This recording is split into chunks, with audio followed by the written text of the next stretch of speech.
Thank you for joining us. You know, around here, higher education isn't just something you hope you can afford to give to your kids. It's a crucial wellspring of our region's economic and social life. And these days, it is front and center in the news as it faces daunting funding and regulatory challenges. Here to discuss that is our guest, John Marcus, a veteran Boston area journalist and editor who is the higher ed editor of the Hechinger Report, a 15-year-old nonprofit newsroom covering key educational issues. John, it's good to see you. John, it's nice to be here. As always.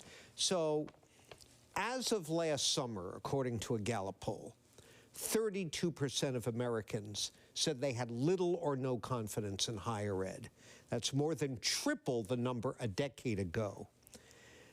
What happened, and how is that relevant to the current crisis in higher ed? Well, let me take the second part of your question first. It's relevant because higher ed has made itself an easy target. And how it made itself an easy target was to continue to increase prices, even during an enrollment decline. Enrollment in colleges and universities has declined by 14% since 2010. 2011 was the last peak. And it's about to decline again. The number of 18-year-olds has gone down. People stop having children during economic downturns. The Great Recession was 18 years ago, so now colleges and universities face an even bigger problem. In spite of all of this, including the fact that they knew that this was coming, universities kept building and spending and borrowing and hiring. There were scandals, significant scandals.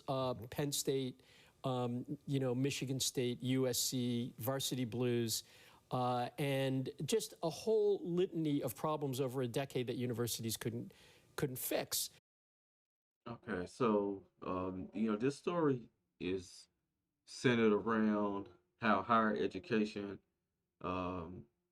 it's not really adding up to the value that it should, especially with how much it costs to attend most of these colleges, and it seems like a lot more people are taking things into their own hands as far as going out, getting skills that they can turn into jobs of their own, or that they can quickly go and get employment, versus going the long route, which is to go to a four-year university, maybe even go to grad school to get their masters and stuff like that.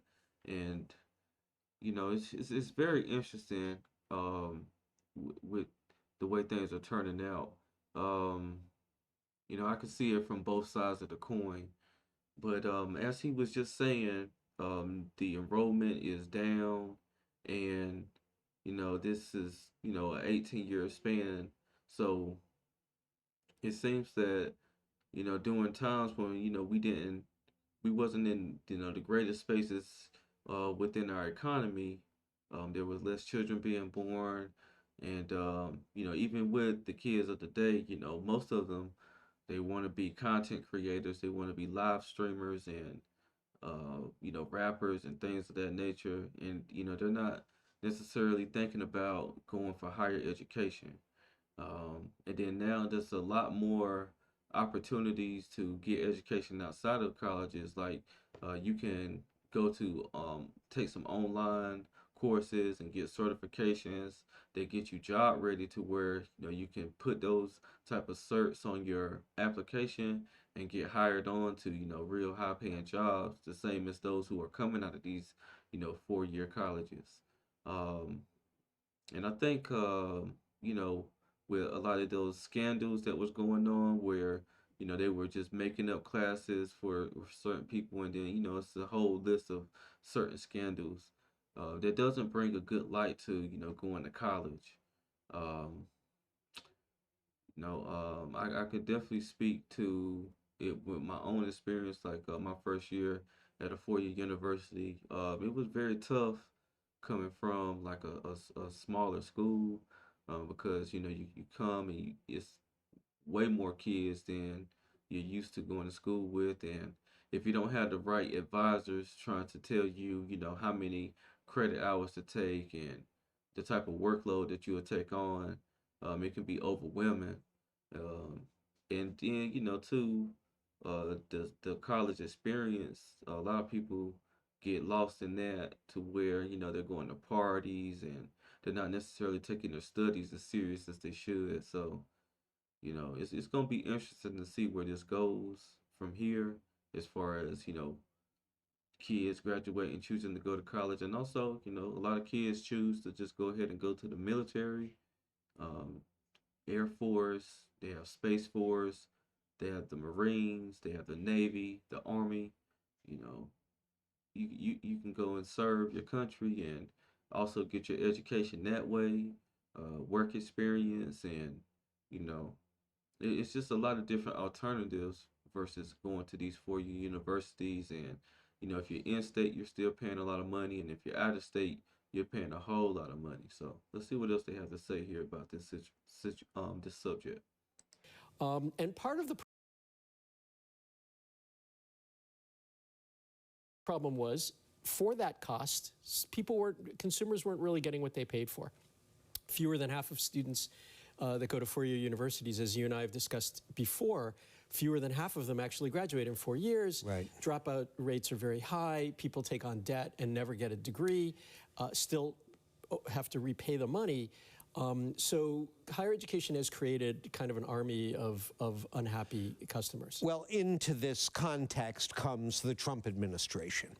As we're taping this interview, lawyers for Harvard are in federal court here in Boston trying to persuade a judge to put the brakes on the Trump administration's effort to revoke the university's ability to sponsor visas for foreign students. That could cost Harvard a quarter of its student body. The numbers are even higher at other local colleges and universities. What's at stake here? Yeah, so what's at stake here is significant in Massachusetts. And love Harvard or hate it, love universities or hate them, including around here, international students, they are a key to our economy, and international students are a key to their revenue. Now, so nationally, fewer than 5% of students nationwide are international. At some institutions in Massachusetts, Northeastern, it's 35%. BU, Berkeley, Brandeis, Harvard, 27%.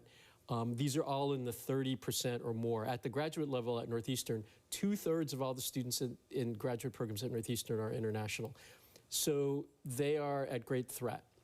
They, to some degree, brought this on themselves. They have been addicted to recruiting international students as a source of revenue and enrollment. Because these students tend to pay full tuition. They pay full tuition, number one, and number two, we live in a part of the country where population isn't growing. So that was their recourse. It was easy. They go get international students. They'll pay the full freight. They'll fill seats. The number of international undergraduates in Massachusetts universities and colleges is up 20% in the last 10 years. The number of international graduate students is up 100%, doubled, because that's where universities make their money. So So as you're hearing here, these universities are, definitely recruiting international students because they typically pay the full amount of the tuition. And as he was saying, in that area where Harvard is and stuff like that, the graduation percentages are up 100%. So, and in a lot of international students, they come from very disciplined backgrounds. Like their parents take education serious. That's why they would send them over here to America to get an education. So they, in turn, mentally, they've been taught to take it serious. So they're definitely going to look to graduate. And as you were saying, also, there's a lot of students who drop out of school, and as I was saying, because the course, you really don't know what to expect as far as the coursework, and if you're taking more credit hours than you are able to handle, then it can be overwhelming. And that's a big reason why there is a large dropout rate. So all in all, they're going to definitely have to take a look at, their system and, how they go about enrollment. I know here in North Carolina, Wake Forest is one of the first colleges that I've read about, that, if your family is making less than like 250,000, or less than 100,000, then they would allow the students to enroll in their school for free. So That's something to take advantage of, because it's not too many families that's going to be making that type of money. Um, and it does allow, students from a low income background to be able to go to a school like Wake Forest, which is a private university, and get a real great education. Don't waste it on, you know, degrees that don't matter. If you're going to take advantage of that type of program, then you want to make sure that you're going into something like STEM, healthcare, things like that that's actually going to matter out here, degrees that actually hold some weight. But I'm gonna go ahead and wrap this video up. If you like my content, make sure you like, comment, and subscribe. And once again, this is Justin Paul. Peace.